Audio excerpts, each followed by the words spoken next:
Hello everyone, আমি আজ রান্না করব মোচার তরকারি।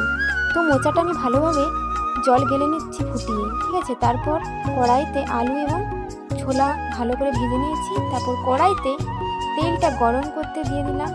তেলটা গরম হয়ে গেলে কিন্তু আমি এর মধ্যে ফোড়ন দিয়ে দিলাম। ফোড়নটাও কিন্তু আমার ভালোভাবে ভাজা হয়ে গেলেই আমি কিন্তু এর মধ্যে এবার পেঁয়াজ কুচি কুচি করে কেটে এর মধ্যে দিয়ে দিলাম। পেঁয়াজটা কিন্তু এবার আমাকে লাল লাল করে ভেজে নিতে হবে।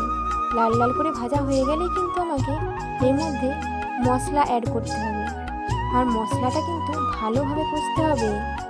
মশলাটা যেন ভালোভাবে কষা হয়, ও মশলা থেকে যে তেলটা ছাড়বে তারপরেই কিন্তু আমি এর মধ্যে ভেজে রাখা সব জিনিসগুলো দিয়ে দেব, মোচা, আলু আর ছোলা। তারপর কিন্তু আমার এগুলোকে আরও ভালো করে কষতে হবে। আমি কিন্তু ভালো করে কষে নিচ্ছি, ঠিক আছে, যেন সমস্ত মশলা এর মধ্যে ভালোভাবে মিশে যায়। তো দেখো, ফাইনালি আমার কিন্তু মশলাটা ভালো করে মেশানো হয়ে গেছে। এবার কিন্তু আমি ঢাকনাটা দিয়ে ঢেকে দেব। ঢাকনাটা দিয়ে ঢেকে দেওয়ার পর 5 মিনিট পরে কিন্তু আমি খুললাম।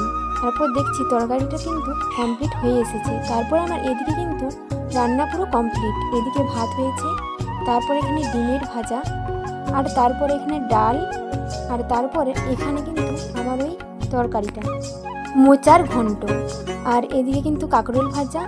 আর তারপরেই কিন্তু আমি খেতে বসে গেলাম, সমস্ত খাবার রেডি করে নিয়ে একেবারে থালা নিয়ে বসে গেলাম খেতে। দেখে নিয়ে এবার আমার তরকারিটা কেমন হয়েছে, মোচার তরকারি। আমার মোচার তরকারি খেতে কিন্তু খুবই ভালো লাগে। তোমাদের কেমন লাগে অবশ্যই কিন্তু কমেন্ট করে জানিও। তো চলো বন্ধুরা, আজকের ভিডিওটা এটুকুই। পরের ভিডিওতে আবার দেখা হচ্ছে। টাটা, সবাই ভালো থাকবে।